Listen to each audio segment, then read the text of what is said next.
This is the Dollemore Daily, and I'm Jesse Dollemore. It seems like every organized get-together of Republicans is just a dignity-free performance. If it weren't for shame and disgracefulness, they really have nothing going on for them. Sean Hannity gathered Republicans yesterday for a group interview of some sort, and some nonsense took place. The first clip is really kind of, I mean, it is serious and it's dangerous, and they're trying to rewrite history. In both of these clips they are. But the first one is really more amusing, and it's Hannity extolling the virtues of this new diversity within the Republican Party. But in the clip, and really in the room, is just a bunch of white people. While they break their arms patting themselves on the back for how diverse they are, they're doing it in a room filled with white people.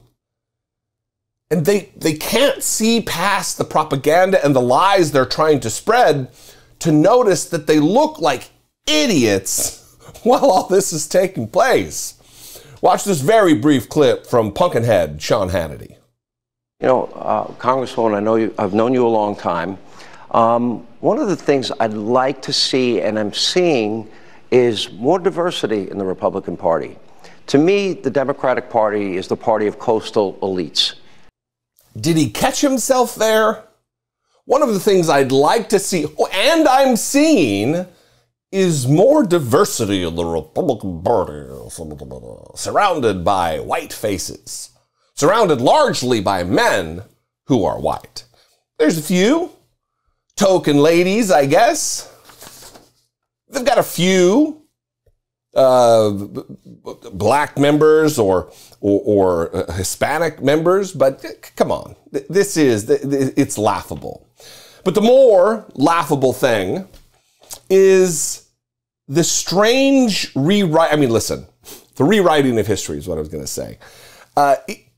It should come as no surprise that the party that has no regard for history, actual history, accurate history, is rewriting a narrative about their adherence to being good stewards of taxpayer dollars.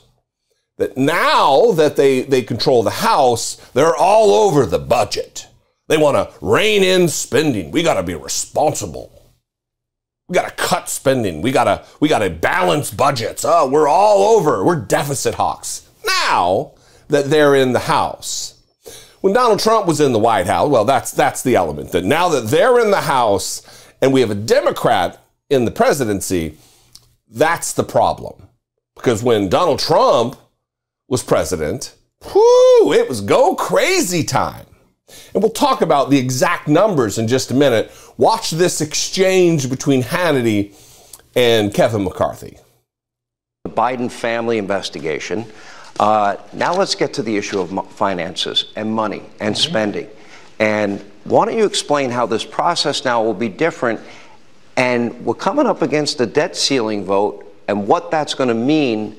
That might be the first test of how committed the Republican Party in the House is to really holding the line on spending. Am I wrong on that?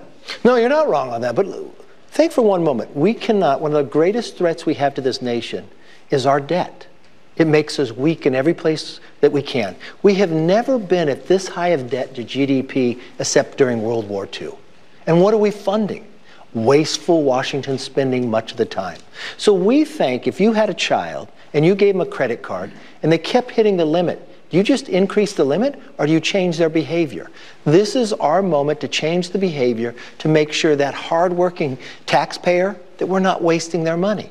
You're going to tell me there's not waste out there? So we're going to look at every single dollar spent. We're going to audit it. We're going to make sure we change our behavior, that we can balance our budget and make us stronger. It is all just wildly hypocritical, dangerously hypocritical, sickeningly hypocritical. For Republicans, hypocrisy is a virus. It catches on, and they all repeat the narrative. They're all just Squawking parrots. I'm going to read a paragraph and a third from this ProPublica article, because listen, this is something I've covered for years, is because I used to be, years and decades ago, I used to be a Republican. I was raised in a white Christian nationalist household, and I believed that trickle-down economics, the Reaganomics, it worked, even though by every metric over history, we've learned that it does not work. It has been a failure, a dismal failure for people out of the 1%. And Donald Trump, in his campaign, disavowed the national debt. Oh, it's terrible. Again, the same kind of language from Kevin McCarthy, that it's the greatest threat, he said, to our nation is our national debt. And Donald Trump claimed in an interview with the Washington Post and Bob Woodward that he would pay off the national debt inside of 8 years. Instead, the reality that was backed by Republicans with the tax cuts, the reality that Republicans did whatever Donald Trump wanted gleefully, willingly, is that Donald Trump in 4 years added $7.8 trillion to the national debt. $7,800 billion to the national debt in 4 years. This is from ProPublica. Donald Trump built a national debt so big that it'll weigh down the economy for years. The quote-unquote king of debt promised to reduce the national debt. Then his tax cuts made it surge. Add in the pandemic, and he oversaw the third biggest deficit increase of any president. The national debt has risen by almost $7.8 trillion during Trump's time in office. That's nearly twice as much as what Americans owe on student loans, car loans, credit cards, and every other type of debt other than mortgages combined, according to data from the Federal Reserve Bank of New York. It amounts to $23,500 in new federal debt for every person in the country. The growth in annual deficit under Trump ranks as the third biggest increase relative to the size of the economy of any U.S. presidential administration. And then we hear Kevin McCarthy, oh, we got to get this spending under control. Well, where were you, Kevin, when we were passing tax cuts as a country, being jammed through Congress by Trump and you? Where were you then when the CBO and everybody said this is going to cause deficits? $1 and $1.5 trillion per year and more. Where were you, Republicans? Now you're all, oh, we got to scramble. We're going to be responsible. Oh. Where were you? Look, there's something to be said about how to responsibly spend tax dollars. Absolutely. But are we going to leave the hypocrites in charge who don't give a damn about it when there's a Republican in office and they can do whatever they want?